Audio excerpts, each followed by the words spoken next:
Alfred E. Smith dinner at the Waldorf Astoria. Governor Romney takes to the podium, and then Barack Obama, and we'll listen in. Thank you. Thank you. Thank you. Thank you. Thank you so much.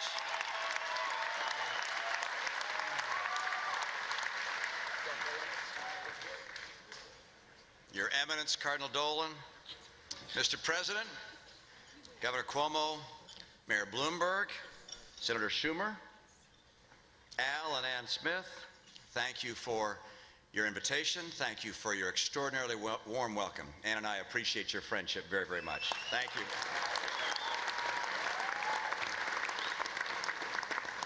Now, Al, you are right. A campaign can require a lot of wardrobe changes. Blue jeans in the morning, perhaps, suit for a lunch fundraiser, sport coat for dinner, but it's nice to finally relax and to wear what Ann and I wear around the house.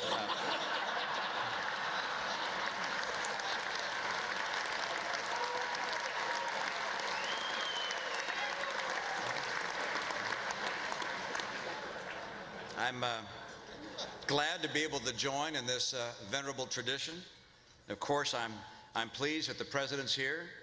We were chatting pleasantly this evening as if Tuesday night never happened. And I credit that, of course, to the Cardinal. He has, it's taken New York's highest spiritual authority to get us back on our best behavior.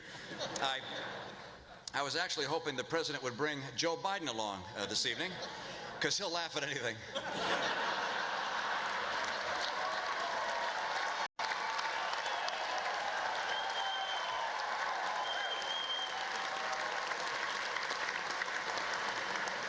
Of course, this isn't a night for serious politics, and it was especially nice to see President Obama and Cardinal Dolan sharing the dais despite their differences.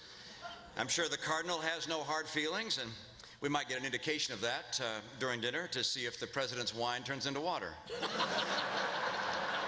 Or for that matter, whether my water turns into wine. I'm pleased to once again have the chance to see Governor Cuomo, who's already being talked about for higher office.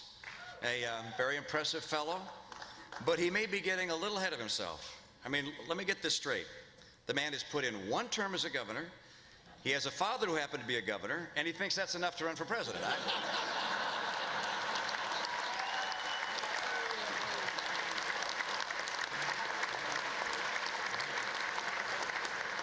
Of course, we're down to the final months of the President's term.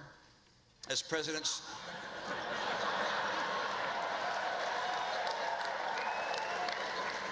Obama surveys the Waldorf banquet room with everyone in white tie and finery, you have to wonder what he's thinking. So little time, so much to redistribute.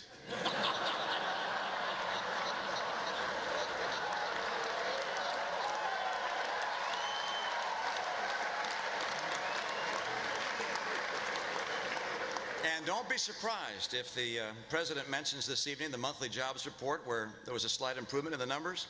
He knows how to seize the moment, this President, and already has a compelling new campaign slogan. You're better off now than you were 4 weeks ago.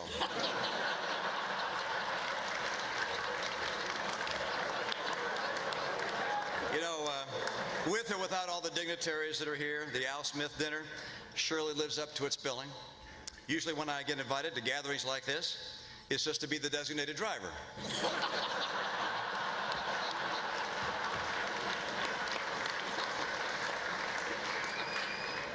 Your kind hospitality here tonight gives me a chance to convey my deep and long-held respect for the Catholic Church, have special admiration for the Apostle St. Peter, to whom it is said, "Upon this rock I will build my church."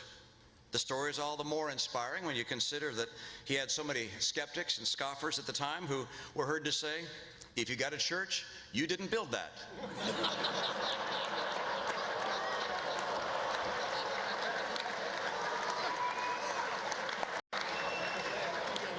Of course, only 19 days to go into the finish line. Campaign full of surprises. The debates are very exciting. Just the other night, we had a very fun debate. Candy Crowley was there and was happy to welcome us. But people seem to be very curious as to how we prepare for the debates. Let me tell you what I do. First, refrain from alcohol for 65 years before the debate. Second, find the biggest available straw man and then just mercilessly attack it. Big Bird didn't even see it coming. And by the way, in the spirit of Sesame Street, the President's remarks tonight are brought to you by the letter O and the number 16 trillion.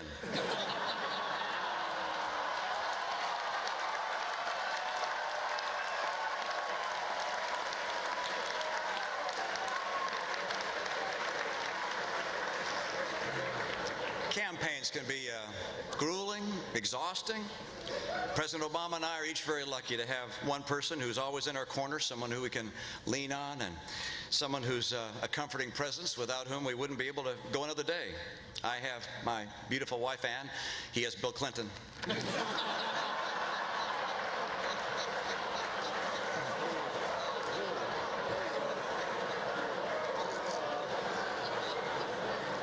We got a big dose of the Biden charm last week, I'll tell you that, in his debate with Paul Ryan. I'm not sure that all that carrying on had quite the effect that Joe intended, because afterwards I heard from the Federal Election Commission. From now on, whenever he appears on TV, there's a recording of me afterwards that says, "I'm Mitt Romney and I approve this message." Of course, rules of fairness have to be enforced, because what other safeguard do we have besides the press? And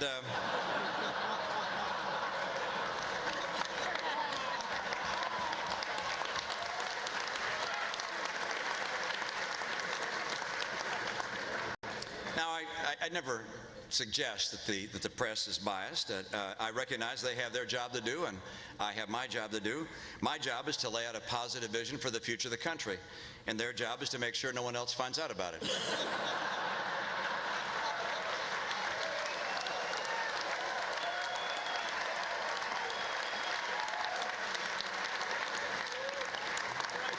Let's just say that some in the media have a certain way of looking at things. When suddenly I pulled ahead in some of the major polls, what was the headline? "Polls show Obama leading from behind." And I've already seen early reports from tonight's dinner. Headline: "Obama embraced by Catholics. Romney dines with rich people."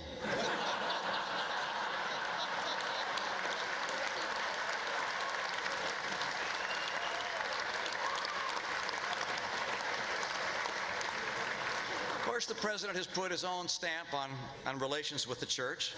There have been some awkward moments, like when the president pulled Pope Benedict aside to share some advice on how to deal with his critics. He said, "Look, Holy Father, whatever the problem is, just blame it on Pope John Paul II."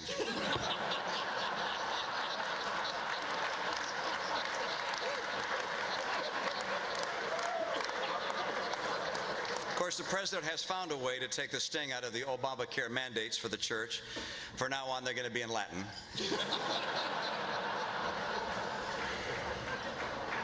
We have very fundamental and sound principles that guide both the president and me. He and I, of course, feel the pressures and tensions of a close contest. It'd be easy to let a healthy competition give way to the personal and the petty, but fortunately, we don't carry the burden of disliking one another. Our president has had some very fine and gracious moments. Don't tell anyone I said so, but our 44th president has many gifts and a beautiful family that would make any man proud. You can oppose...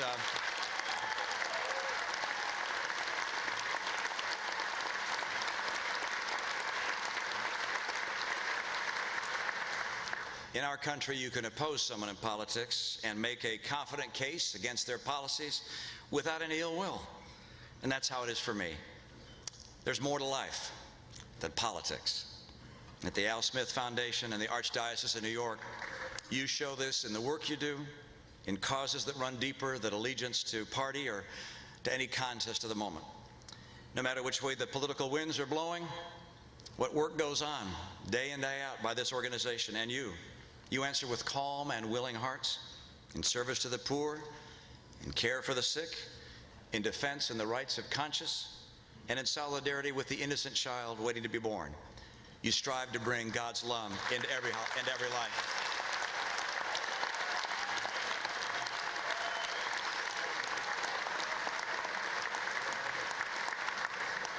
I don't presume to have all your support, and on a night like this, I'm certainly not going to ask for it. But you can be certain that in the great causes of compassion that you come together to embrace, that I stand proudly with you as an ally and friend.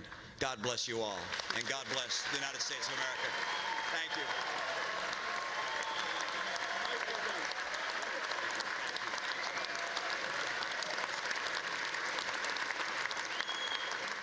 Governor, we've got round two. President Obama takes to the podium. Here we go.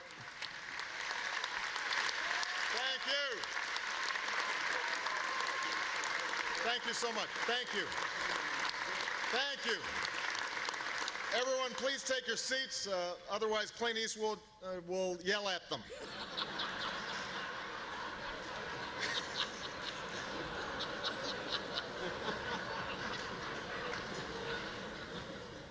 Thank you to Al and Nan, to Your Eminence, Governor, Ms. Romney, Governor Cuomo, Mayor Bloomberg, Senator Schumer, all the distinguished guests who are here. In less than 3 weeks, voters in states like Ohio, Virginia, and Florida will decide this incredibly important election, which begs the question, what are we doing here?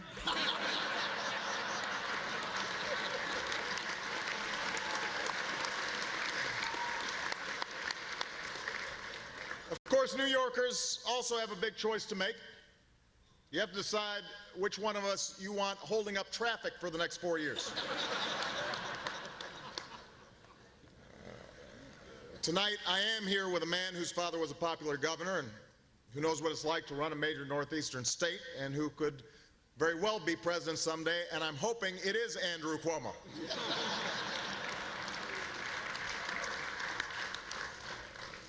This is the third time that Governor Romney and I have met recently. As some of you may have noticed, I had a lot more energy in our second debate. I felt really well rested after the nice long nap I had in the first debate.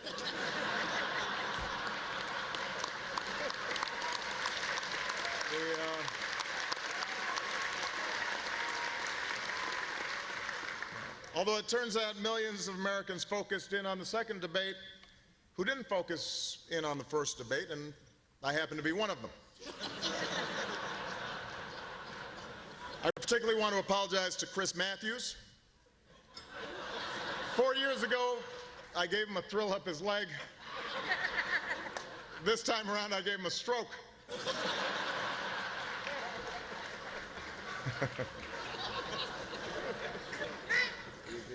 Of course, there's a lot of things I learned from that experience. For example, I learned that there are worse things that can happen to you on your anniversary than forgetting to buy a gift. So, take note, gentlemen. Now, win or lose, this is my last political campaign. So I'm trying to drink it all in. Unfortunately, Mayor Bloomberg will only let me have 16 ounces of it.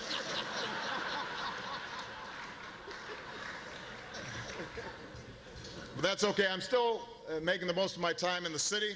Earlier today, I went shopping at some stores in Midtown. I understand Governor Romney went shopping for some stores in Midtown.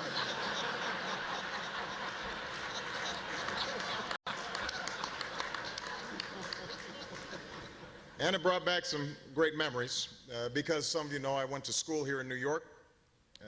Had a wonderful experience here. Used to love walking through Central Park, loved to go to old Yankee Stadium, the house that Ruth built, although he really did not build that.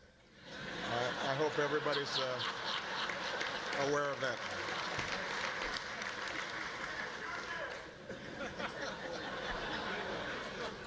It's been 4 years since I was last at the Al Smith dinner, and I have to admit some things have changed since then.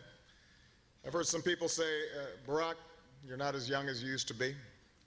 Where's that golden smile? Where's that pep in your step? And I say, settle down, Joe. I'm trying to run a cabinet meeting here.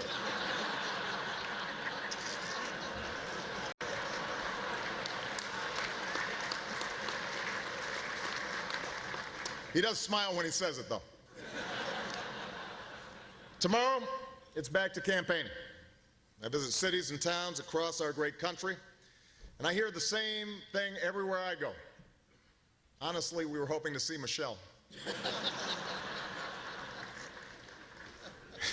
And I have to admit, it can be a grind. Sometimes it feels like this race has dragged on forever. But Paul Ryan assured me that we've only been running for 2 hours and 50-something minutes.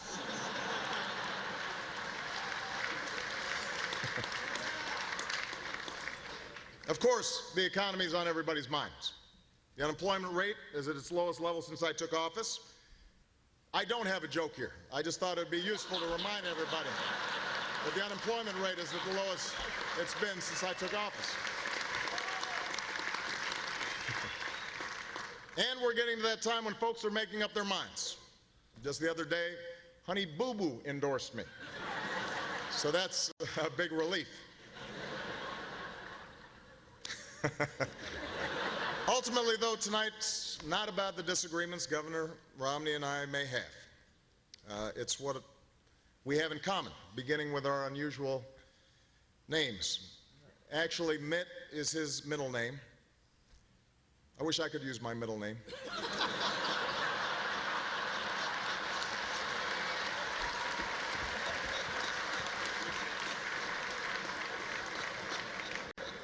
And even though we're enjoying ourselves tonight, we're both thinking ahead of our final debate on Monday. I'm hoping that Governor Romney and I will have a chance to answer the question that is on the minds of millions of Americans watching at home. Is this happening again? Why aren't they putting on The Voice? Now, Monday's debate is a little bit different because the topic is foreign policy. Spoiler alert, we got bin Laden.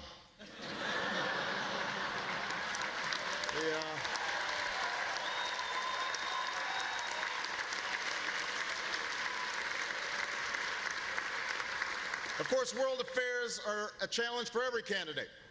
After, some of you guys remember, after my foreign trip in 2008, I was attacked as a celebrity because I was so popular with our allies overseas. And I have to say I'm impressed with how well Governor Romney has avoided that problem.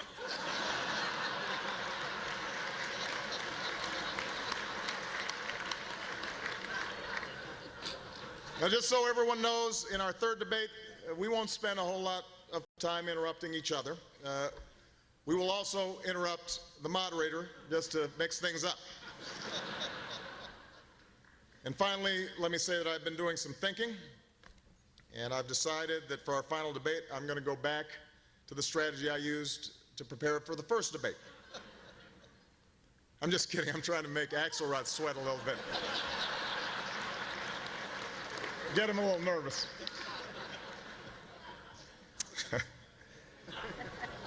In all seriousness, I couldn't be more honored to be here this evening. I'm honored to be with leaders of both the private and public sectors, and particularly the extraordinary work that is done by the Catholic Church. You know, it's written in Scripture.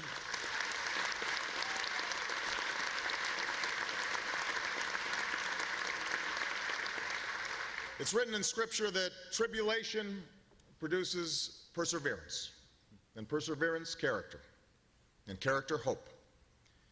This country's fought through some very tough years together, and while we still have a lot of work ahead, we've come as far as we have, mainly because of the perseverance and character of ordinary Americans.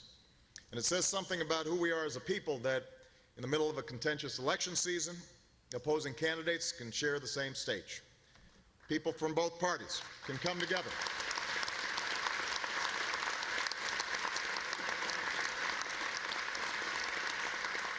Come together to support a worthy cause. And I particularly want to thank Governor Romney for joining me because I admire him very much as a family man and a loving father. And those are two titles that will always matter more than any political ones. So,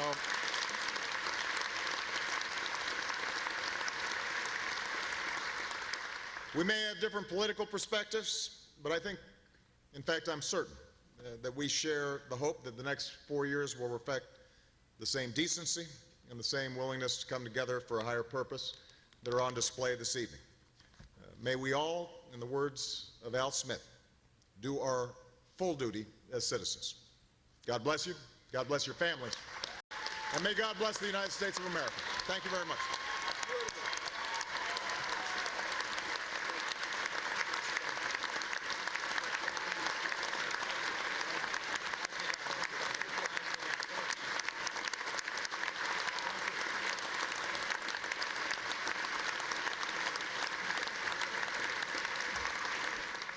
And there you have it, who might have